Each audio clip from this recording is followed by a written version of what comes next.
If you wish to become a web designer or you intend to design your website yourself, then you might want to consider using WordPress, owing to the fact that majority of the websites on the internet today are built with WordPress CMS. For starters, it could feel really confusing, especially when you do not know where to begin. In this video, I'm going to show you the fundamental principle of WordPress to help you in your journey to becoming a professional web designer. This is a fresh WordPress installation. As you can see, I downloaded WordPress from wordpress.org, the latest version here. If you do not know how to install WordPress on localhost or on a domain, do not worry, as I have made videos on that and linked in the description. So after installation, this is how the admin dashboard looks like. To set your dashboard screen option, toggle down this button here and you then uncheck the various options you do not want to see. As for me, I like to work with a clean dashboard screen, so I'm going to uncheck all these options and then we'll have something like this. Then this is the top bar section. This is the top bar section. Here where you see this home icon, if you hover over it, you see the visit site. This takes you to the home page of your website. This is the home page of our website. Then at the top right corner, you see here, this is your admin profile where you can edit your profile and then you can also log out. Then this section here, this is the sidebar section. This sidebar is used a lot and I'm going to explain to you the basics of every link so you have a clear picture of how everything works on the dashboard of the WordPress installation. Over here, just right below the home, you see the update. Here, this is where all the latest updates available for your WordPress installation and themes, plugins can be found. Next to it, you see the posts. WordPress by default is a blog. However, most people use it not just for blogging but for other purposes. This is where all blog posts can be found and new blog posts can also be created. As you can see, we have a default blog post and right here when you can see the edit, the quick edit and the trash and the view. When you open this in the next tab, you view the blog post. This is what the blog post looks like. This is what the blog post looks like, and then we can add a new blog post by just clicking on this add new, and then we get to add a new blog post. Here you add your blog post title, add a blog post title, and right here you can add all the text for the blog post body. The blog post body, and then when you hit on the save as draft, just as the name implies, it saves the work as draft and you can revisit it later. When you hit on the publish button here, your post gets published live and then you can view it by just clicking on this, and this is your blog post. This is the post title, this is the post body, as you can see. So in a situation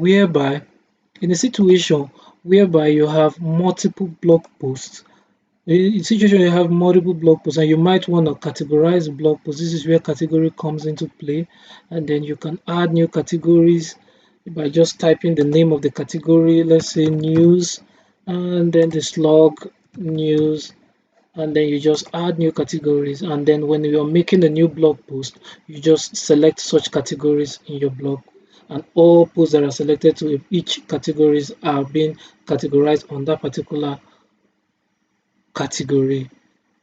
So right below the blog, the post, we have the media. This is where all the media files of your website are being stored. Such media files may include images, videos, music, even PDF.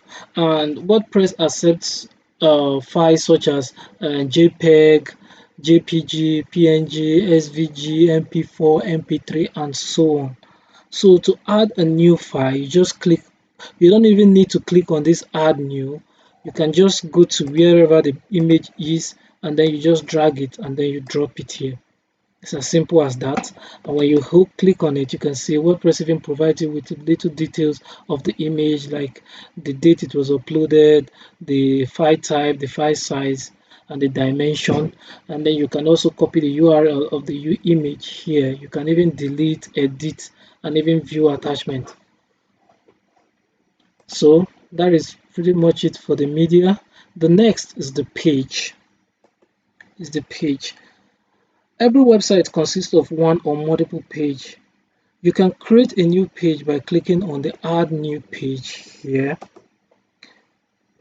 and then let's create a new page. Let's title our page home, and then just like in the post section, the draft, if you save as draft, it will be saved as draft, and then when you publish it, it goes live. Let's publish it, and then our page is live. And then let's go back, and when you refresh here, you can see this is the page. If you click on it, it takes you to this an empty page like that. So the next, right below the page, is the comment section. This comment section is applicable to the blog section of your website.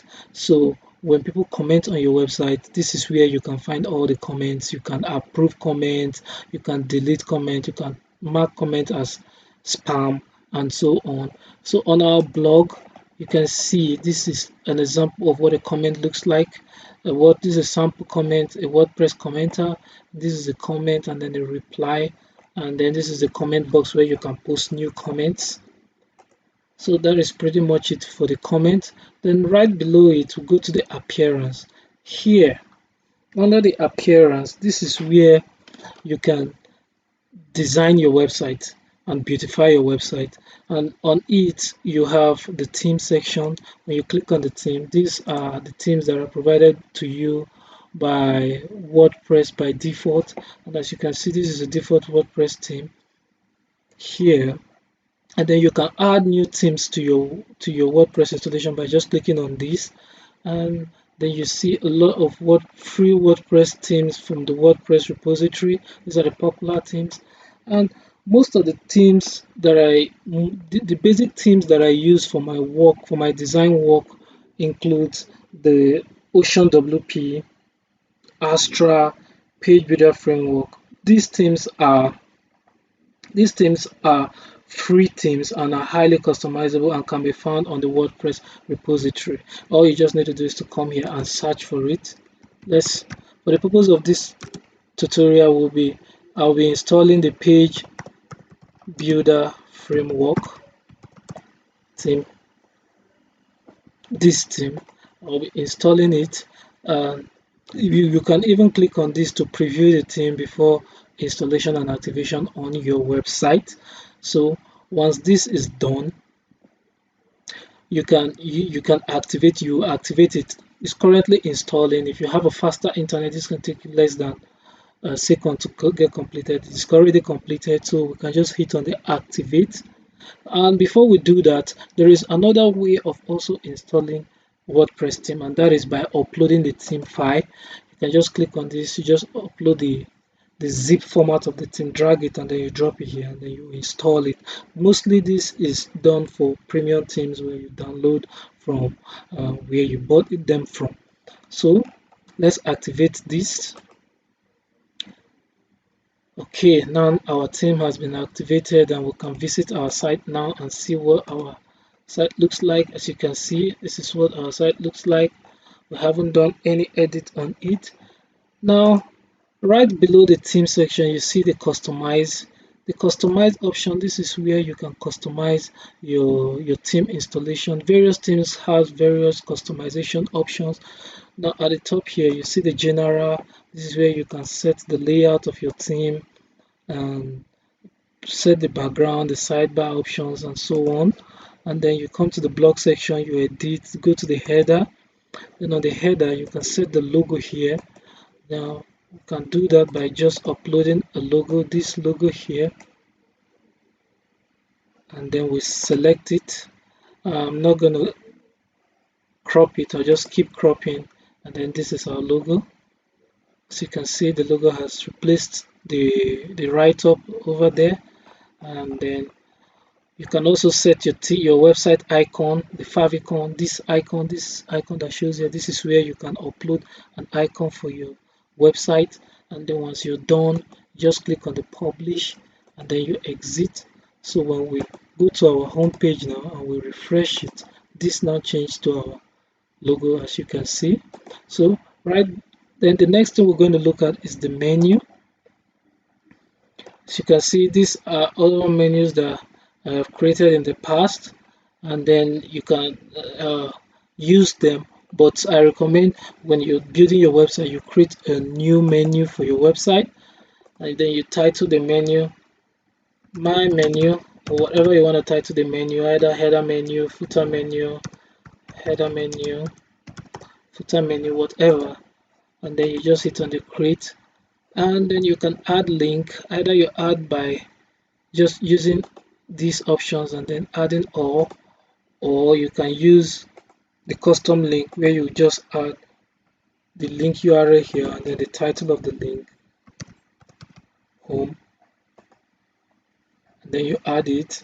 You can do that like this, and then you add for contact, you add for contact here, and then you add it, and so on and so forth. So once you're done, you select which part display location you want your menu to be.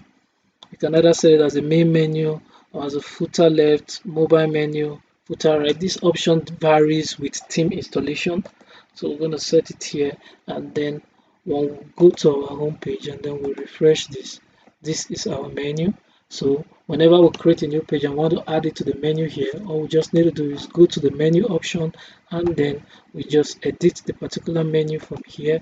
You want all your menus are stored here. You can select the menu you want to edit, and then you hit on the select, and it opens it up, and then you add all the menu you wish to add. So that is pretty much it for the appearance section. The next section we'll go to is the plugin. Now, yeah, this is where you see all the list of plugins you've installed. Plugins, you might be wondering what are plugins and what are they used for. Plugin generally can be seen as a way to power up your website and add awesome features to your website. There are lots of free plugins that you can find on the WordPress repository. Yeah, these are free plugins you can find here, and then you can use free plugins to build a beautiful website. Yeah, for real, you can use that. And in most of my website, I do make use of free plugins, and I come out with the beautiful designs. And then sometimes I do buy the pro version of such plugins. So I'm going to give you a list of my mostly used plugins. Like, let's say for the security, for my WordPress security, the free plugin I use is the word fence.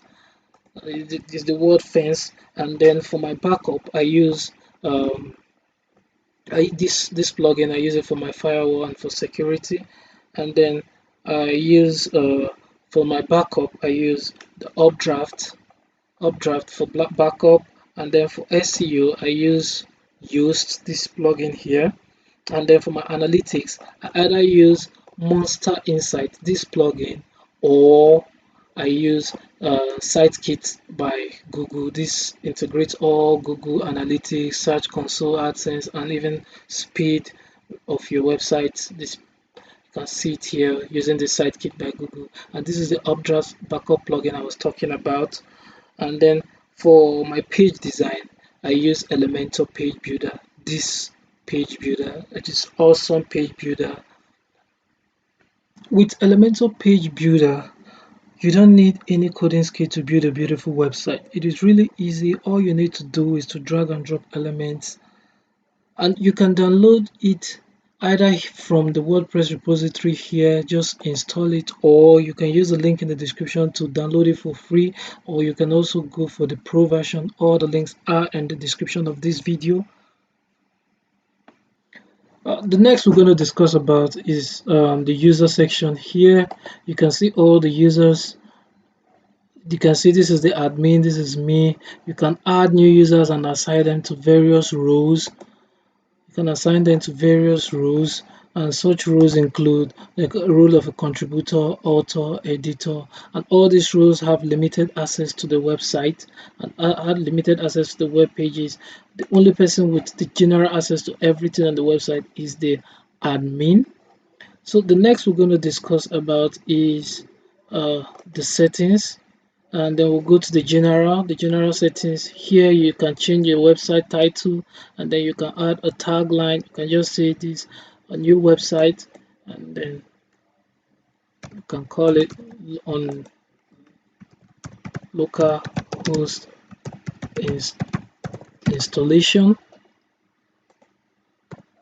And then this is where your administrative URL will be, and that is pretty much it. And then you just click on save. And then the next thing we're going to talk about is the reading.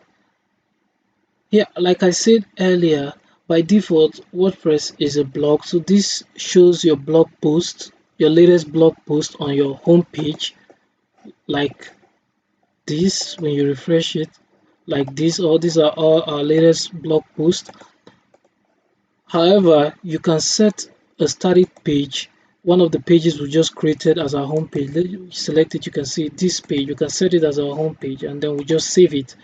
And so when we refresh this, we get a blank page, this page where we can edit and then style it as we choose. So the next thing we're going to discuss about is the permalink. The permalink, this is where you set your link structure. By default, when our blog post comes with a year and the day and the month and then the blog title, as you can see from our blog post URL here. But best practice for SEO purposes and for other purposes, um, it's better for you to set it to post name so that it will just be your URL and then the post name. So once you've done that, you save it, and then you are done. So all your blog posts will now appear in this format. Now we go here and then we click on this. It will now appear like this. You can see our URL now has just the URL title. That's the post title as the URL, unlike the previous version where we have the year, month, and the day, and then the URL title. So as you can see, getting started is not as difficult as you may think. The basic thing you need to know is how to install WordPress, how to install themes, how to install plugins, and then the right themes to use, how to use Elementor Page Builder to drag and drop and design a beautiful website. The WordPress app itself is free. So like I said earlier, you can install it on a local host on your PC and then make use of all its functionalities, or if you choose to install it on a live server on a domain, I have also included links in the description where you can buy an affordable domain and hosting from a very reliable hosting company. If you're excited about this video and want to know more about WordPress design, you can check my videos about web design. If you want to design your own website or start a business on web design, then you are in the right place. Just remember to subscribe and hit the bell button so you get notified first whenever I upload a new video. If you have any question, please let me know down below on the comment section. I hope to see you in my next video. Bye.